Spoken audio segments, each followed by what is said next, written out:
Welcome, everybody, to the Journey Conversations with publisher Kris Millegan. Today, we are going to be talking. I am your co-host, A.W. Finnegan. Today, we are going to be talking to author Linda Miner, who co-authored Gangster Planet, where being connected means never having to say you're sorry.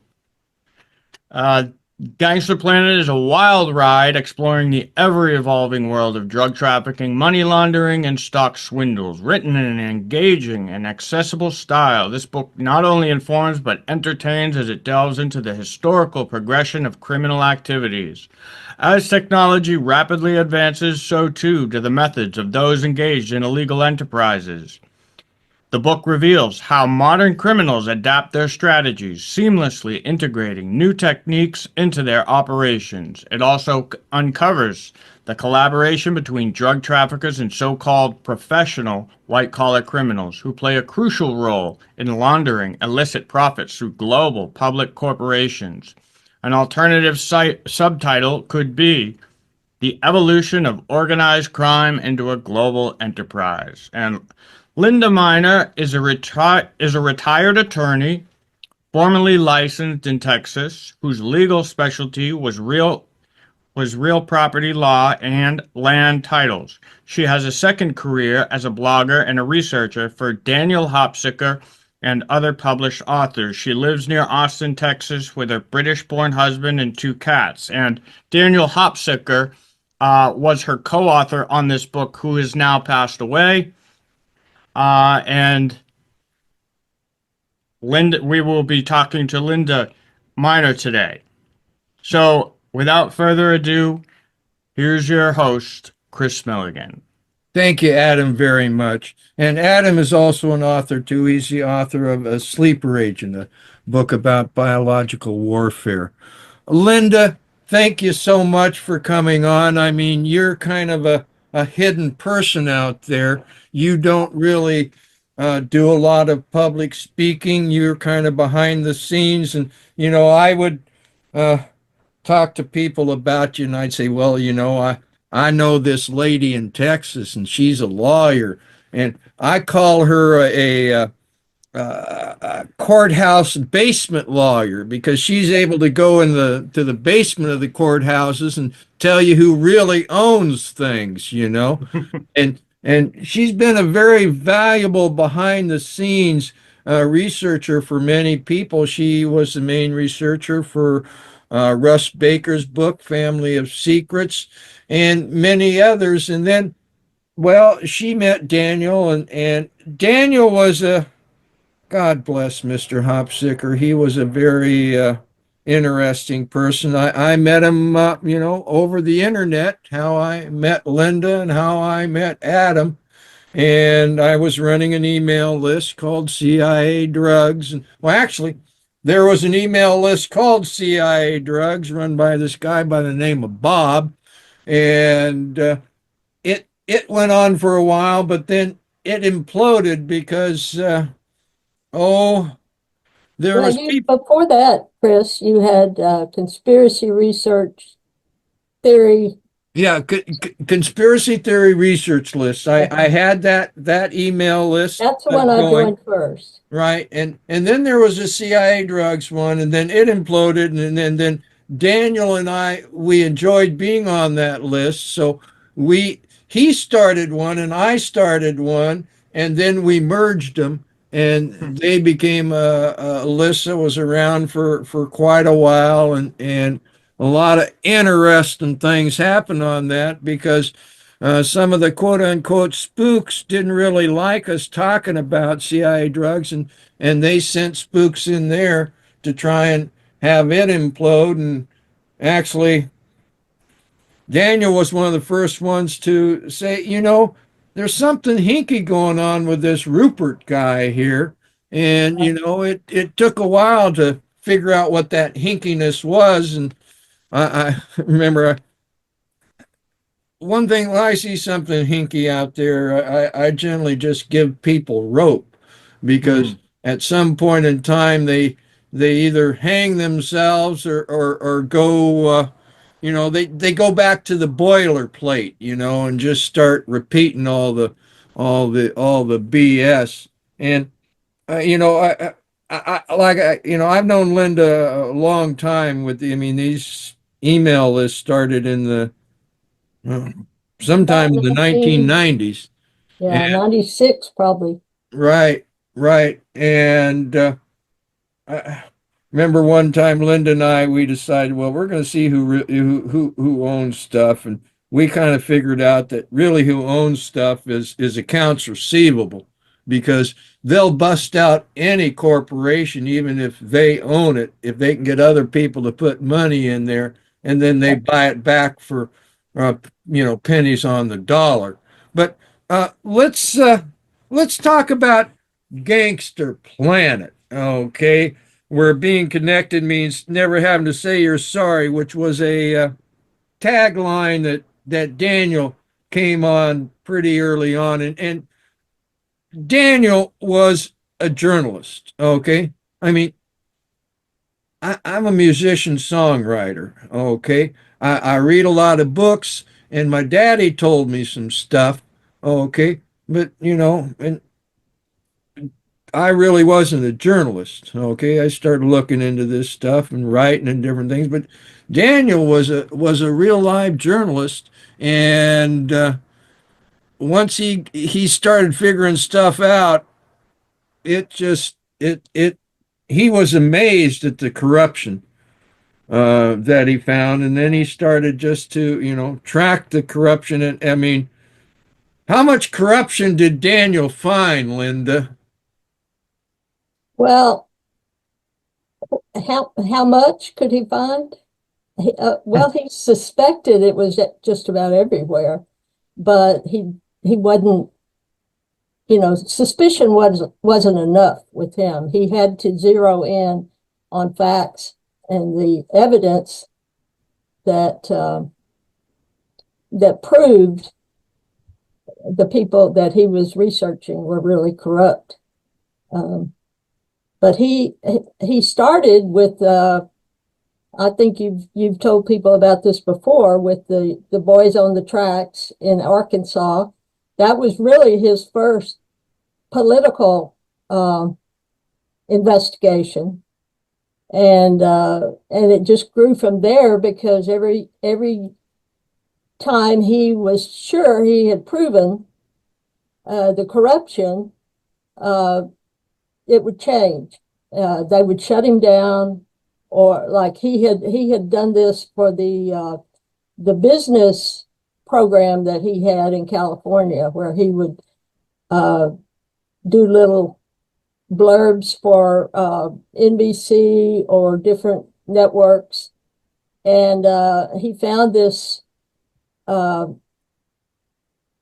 uh, what it was, a book I think had been written or was being written by Linda Ives, and he wanted to investigate it. So he went out there with his crew and was just amazed Yeah, at the drug smuggling that was going on, and the power that was connected to covering it up. yeah, yeah. He thought, he thought it was just a bunch of right wing hooey. He didn't, he'd been reading it and he wanted to do a updated In Search Of.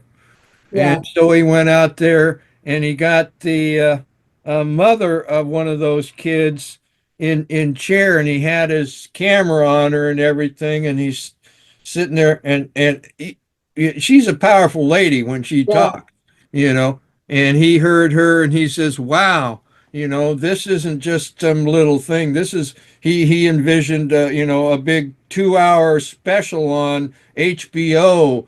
yeah, The Birmingham bombing thing by Spike Lee had just come out, yeah, and he was thinking, well, he could expose this corruption, and he got back to he got his rough thing back to L.A. and showed it to his agent, who was the agent for uh, Robin Williams and Billy Crystal. Okay, and his agent told him, says, "Well, Daniel, this isn't going to air." And Daniel, he kept working on it with a friend of his there, and then that friend got run off his road. And Daniel said, "Well, gosh, I didn't do this to get anybody, hurt." So he went off to some motel by the Colorado River and wrote "Burying the Boys." Mm. And Yeah, that was actually like 3 years after he had a play that ran for a year in Los Angeles on Sunset Boulevard. So he was, he was a pretty fun-loving, happy-go-lucky guy at the time, and then he got sidetracked into this, and he was about to lose his career, and all he was trying to do was find out the truth, yeah, and that made him mad. yeah, yeah. Well, the Boys on the Tracks is such a, the story is okay. Well, basically, in Arkansas for a while, there was duffel bags falling out of the sky filled with cocaine, and the word got around the high schools that this was happening, so kids were camped out in the woods waiting for duffel bags full of cocaine to fall out of the sky.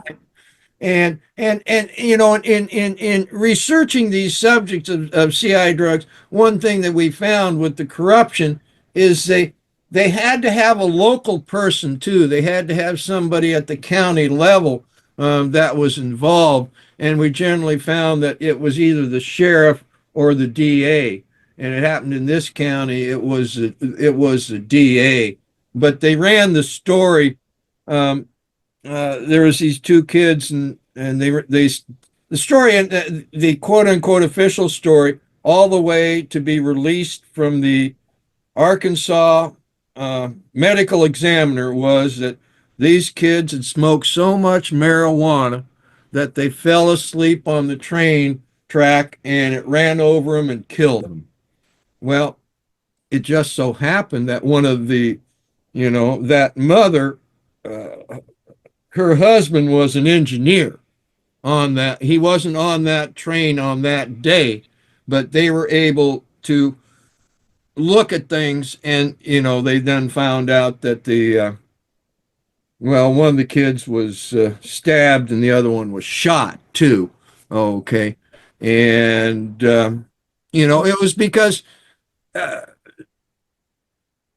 George H.W. Bush, as the vice president under Ronald Reagan, one of his big things was to take all these separate um, drug runs that some have been going on for decades, okay, but they started to step on each other's toes. And so he was taking all these drug runs and making them semi-official and putting them through Arkansas, and putting the money through the bond market there. And Yeah. Uh, that was Bill Clinton's claim to fame, was the finance, what was it, Arkansas Finance Development Company or something right, like that. And that they would issue bonds to make Arkansas a beautiful, wonderful city or state with Little Rock was supposed to be great, but they were using drug money to do it. And Bush had cut Clinton in on it.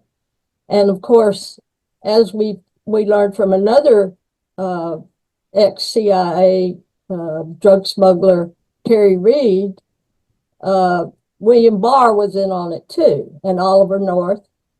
It was just the most incredible story that you could ever hope to find, and Daniel had found it.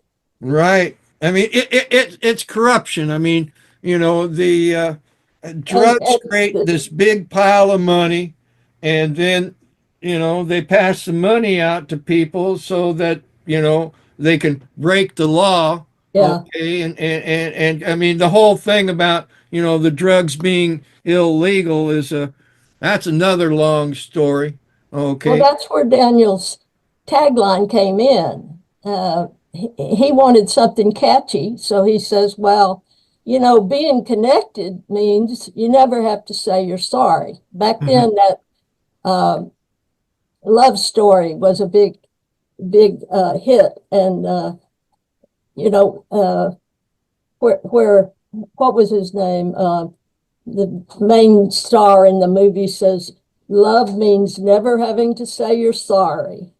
And so Daniel took that and changed it to being connected means never having to say you're sorry, because they get away with it. They never have to apologize. They never have to go to prison. They just, you know, they've got connections. Yeah. So Yeah.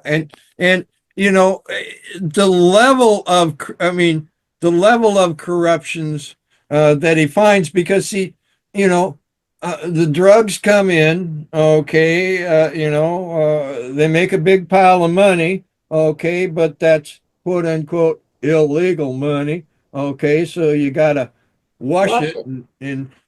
and make it clean, okay, and you tie that in with all the pump and dumps and everything, and the corruption is just off the Yeah. charts, you know.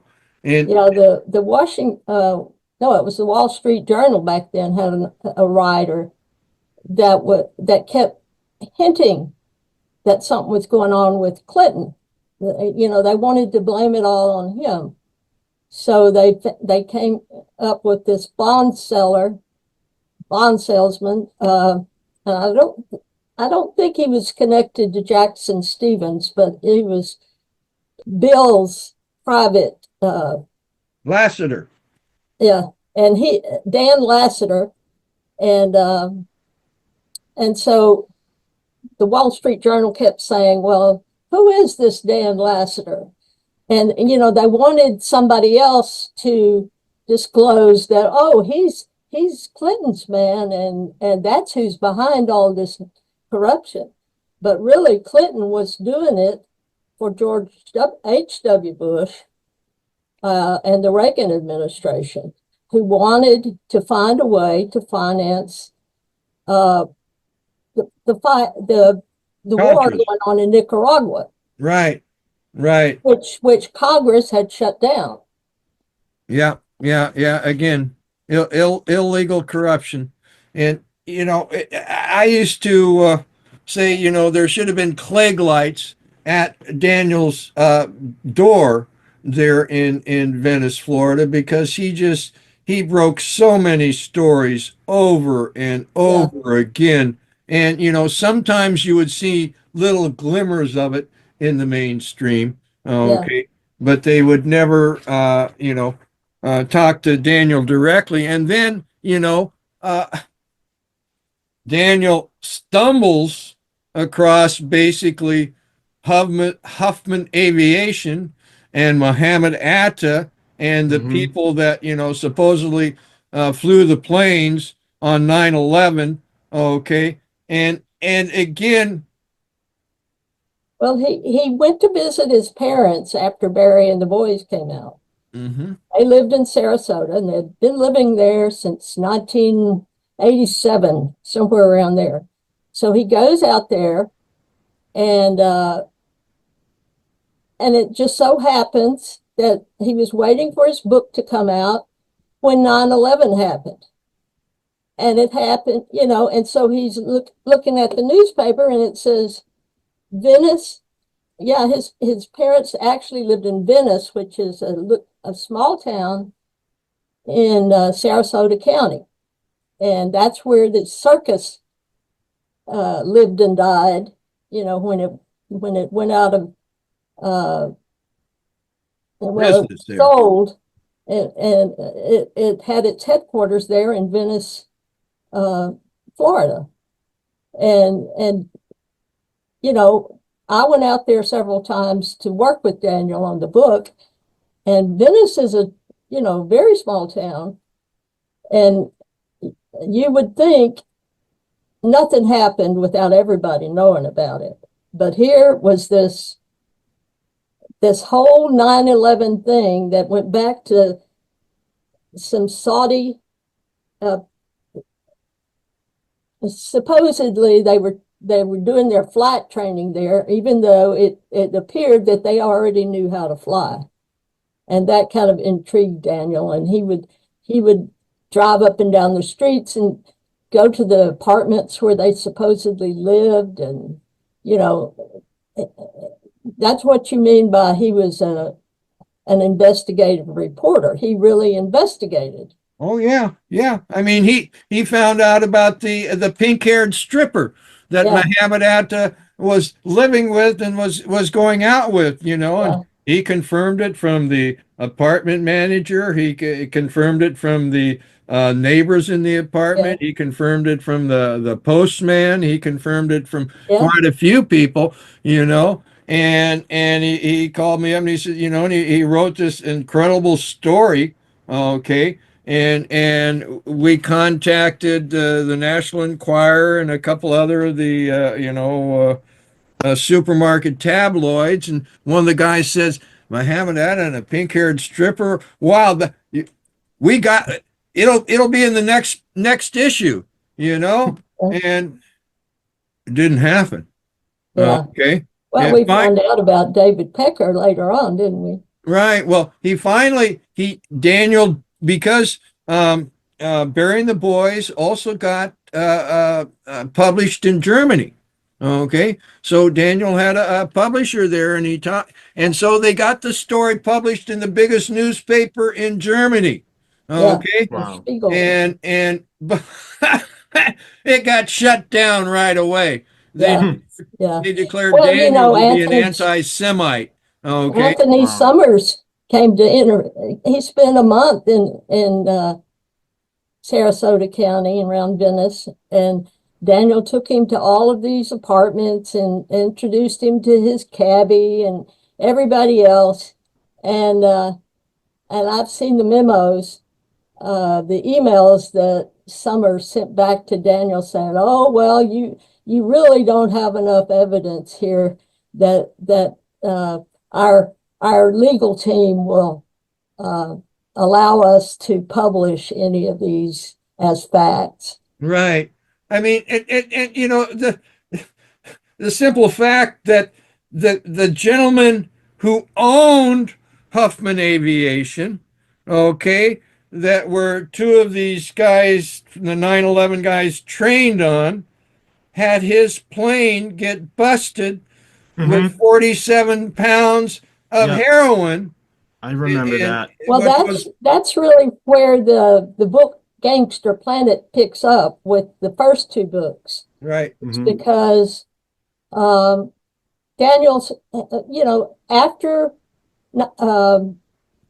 Welcome to Terrorland was put away, it was 2 years later, it's 2006, that Daniel sees in the paper that there's this big airplane bust in Mexico. And so that started him wondering, and he got a call telling him that the plane itself was involved. Its registration had the address of where Huffman Aviation had been. And so Daniel gets out of bed. He didn't ever sleep at night. He worked at night and slept during the day. I know how that is. He gets out of bed, or off his computer, wherever, and drove out to Huffman Aviation's offices, and starts looking around. Of course, I've been there, and if you're standing in front of the Huffman building, you look across the street and you can see the trapezes swaying in the wind because it's right across from where the circus used to go to bed. Huh. Mhm. But and it was a real eerie feeling for him to be there where all this had happened. And Right. He wanted I to. mean, and this plane that crashed in Mexico had like 20 tons of cocaine, okay, all packaged in these attaché cases that had the words private or something like that Privado across in them. Spanish. Yeah. And this plane was made up to look like it was from Homeland Security. Had a nice little logo and stuff like this. And Wow. and this crash got covered in the Mexican press, okay, Mhm. and got covered up in the Yeah. American press, even though, I mean, Daniel was, live on the internet Yeah. talking about it. Okay, but the American press was, oh, we can't, we don't hear anything, we don't know anything Yeah. about Well, this. this was I it. mean, then there was two planes, you know. Yeah. Well, that's what I was going to say. It's like a year and a half later. There's another plane in Mexico that doesn't get busted, but it crashes because it ran out of fuel, and it's it kind of in a rural area close to where the first plane was busted. And so it turned out that the plane could be connected back to this first plane. Yeah, yeah, And and I that's mean, that Gangster Planet is a lot about these two planes and a couple of big ships that got caught with a lot of yeah, cocaine in it, and looking at who owned it, and one thing that Daniel shows is how these planes, oh, they got busted over here. Oh well, we'll forget that, and we'll move it over here to these guys, and then they'll fly it for. I mean, it's yeah. just a Well, what he did is he tied both planes to the same airport, and that was the Fort Lauderdale. No, Fort Lauderdale was where the Whittington brothers were operating, and no. they This had was the bought. Clearwater.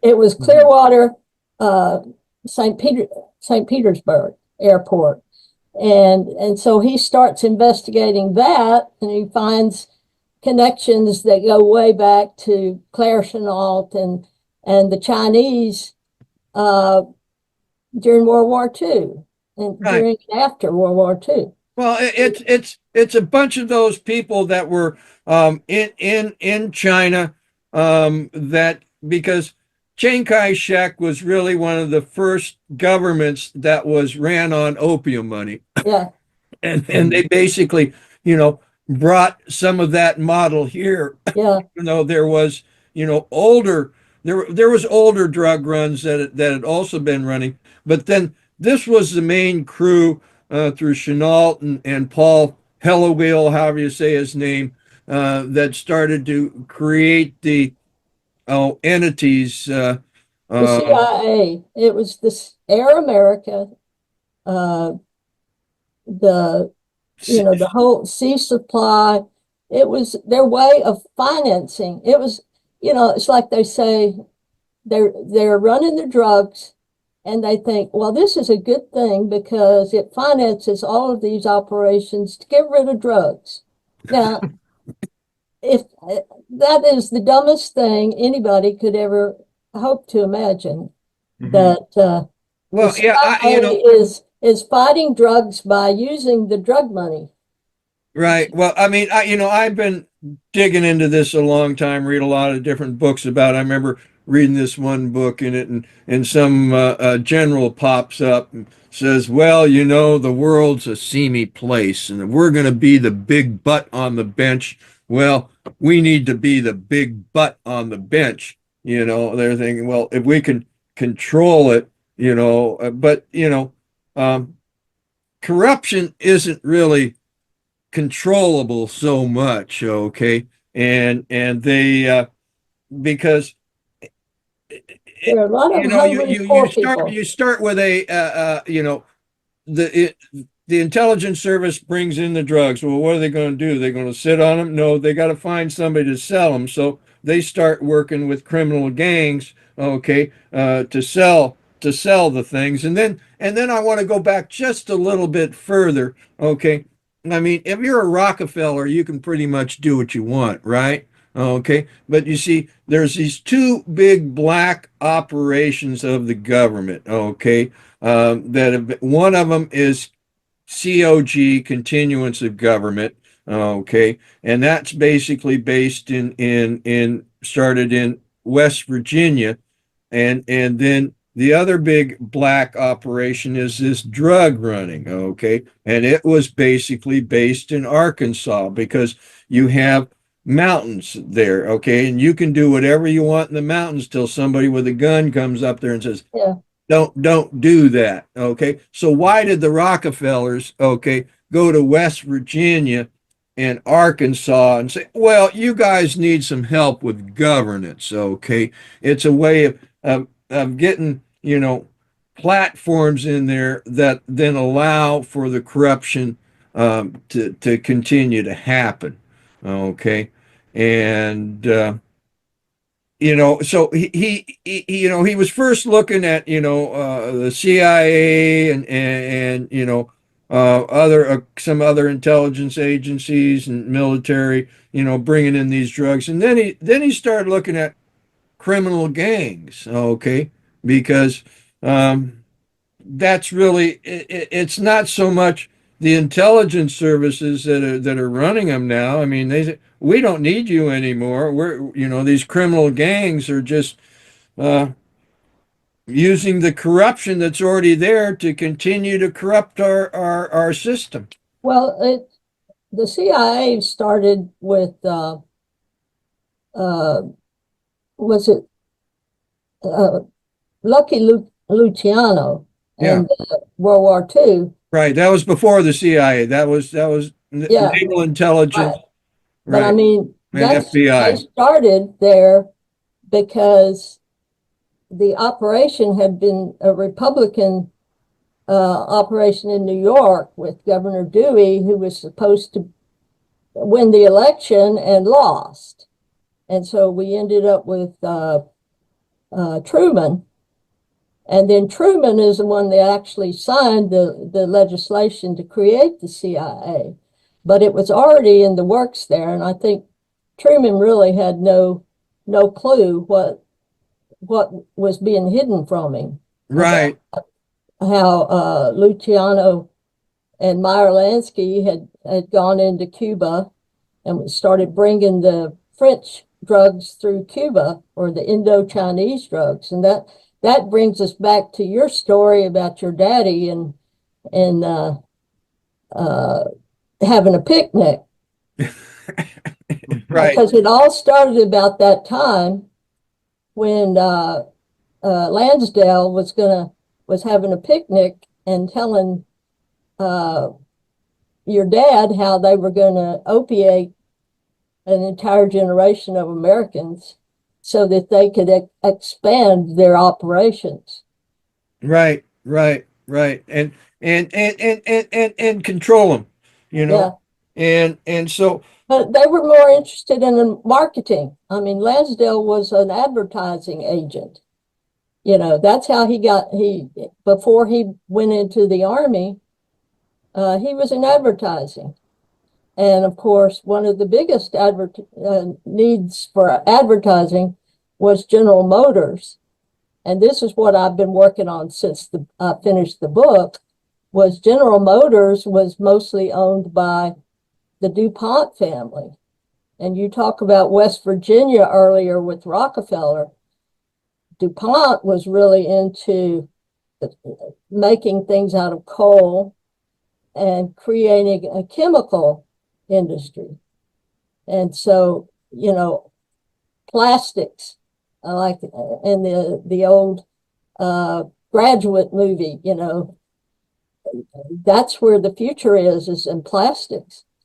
But you can always take this drug money and use it in research and development and create a clean, so-called clean. I don't think chemicals are exactly that clean, but you create a new industry that is reputable, at least, out of the drug money. And, Rockefellers were really good at that. Right. But you could go on and on and on about all of this, but it all, when you trace the source of much of today's industry Mhm. and yesterday's industry, it all goes back to drug money. Yeah. Yes, Even it does. from the East India Company days. Right. Yeah. Right. And one thing that, I wrote in the publisher's forward was about, this book is complicated, and that's because, financial crimes, financial corruption is complicated. Okay. By design. Okay. Yeah. And just, how it happens. So, Well, also it's because of the need to know factor. They keep uh, they categorize all the little operations so that one person doesn't know what's going on by the other people. And so they may suspect that there's some connection, but they don't know what it is. And that way you can keep these things separated in a way that people can't figure out what's going on. They can't really see that the core of the conspiracy is the drugs. yeah. Adam, you have any thoughts or questions for Linda? Yeah, I mean, I just thought it was particularly interesting how he was showing all of the corruption of the alt-right, how he was bringing a lot of attention to that whole aspect because, I know people who I tell them about this book. I say, oh, well, you should check out Daniel Hopsicker's Gangster Planet, because then you'll see some of the corruption on that side. And I thought it was a really I haven't read it yet. I've been able to go through it, but I do look forward to it. It's heavily cited, just like my book. A lot of citations after every chapter, and it's just there's a wealth of information in here. I can't wait to go through it. Yes, indeed. Linda, so what did Daniel hope that this book would do? Oh, it's hard to say. I spent election night with Daniel in 2020. Hmm. Uh, and, of course, we won that election, but by the time we still didn't know it at the time that night after it was over. And I went back to my Airbnb, and Daniel stayed up doing research. And I was thinking, oh, there's a hurricane coming. I've got to get home earlier than I thought. And so the next morning I talked to Daniel on the phone, and he says, they're planning a coup. And I said, I was really hoping that we were going to get this book put to bed. And here he was off on a new conspiracy. And he knew that night that there was going to be a coup. And that's all he could think of. And I didn't believe him until January 6th. But by election day, before he went to bed, Daniel knew what was being planned and what we're living through right now. And I sometimes think, it was good that he didn't live to see it, because it upset him so badly at the time that and so many of us are looking at it now and we're saying, what are we going to do about it? Daniel would not have rested until he had an answer for that question. Right. He'd be blowing a gasket. He'd be blowing several gaskets, Yeah. And you know, again, He was furious with me because I couldn't see it, and I just said we're here to work on this book, and all you're going to do is research this coup, which I put in quotation marks because I wasn't sure that was happening, and I drove back to Texas, left him there by himself, and he didn't speak to me for several days because I didn't get it. And he was so far ahead, always figuring out, exactly what was going on. right. Well, it's he tells me, he tells me, he says, listen to your doctor, because he felt he didn't listen to his doctor, and that got him into the position where, he was very ill. And the other thing he would say often a lot was, if I was in another country, I'd be dead, because of the research that he did. And he um well, Yeah, he upset a lot of people in 9/11 because, he wouldn't just jump to the conclusion. yeah. He was very, He again, had to have the proof. he was a journalist, and he could see where people were jumping to things that weren't true for, and I mean, and I ended up seeing where, 9/11 was used to get people to fight each other. Oh, you don't believe this? Well, you must be, something. So we all need to be careful. Okay. I've used the term caveat lector. Okay, Yeah, be aware of what you read. Okay, don't be afraid to read something or to watch something or to hear something, but be very careful on what you believe and what you base, what you're saying on, yeah. Well, because people will see a meme and they'll start spreading it without Oh even yeah, knowing where it came from or who. yeah. I know exactly what you're talking about. and I mean, hell, I've posted wrong things, I mean, everybody does. But Yeah. again, we need to be careful, and we need to remember, what America is, and what, a and what Mr. Franklin said, a republic if you can keep it. Uh, any last words, Linda? No, I've enjoyed this. This is the first interview I've ever had live on tape or whatever you use nowadays, and I'm ready to do it again. Well, good. Thank you. And again, and the book is Gangster Planet, where being connected means never having to say you're sorry, by Daniel Hopsicker, God bless him, and Linda Miner, God bless her. Onwards to a better future for our children. Onwards. God bless you, Chris.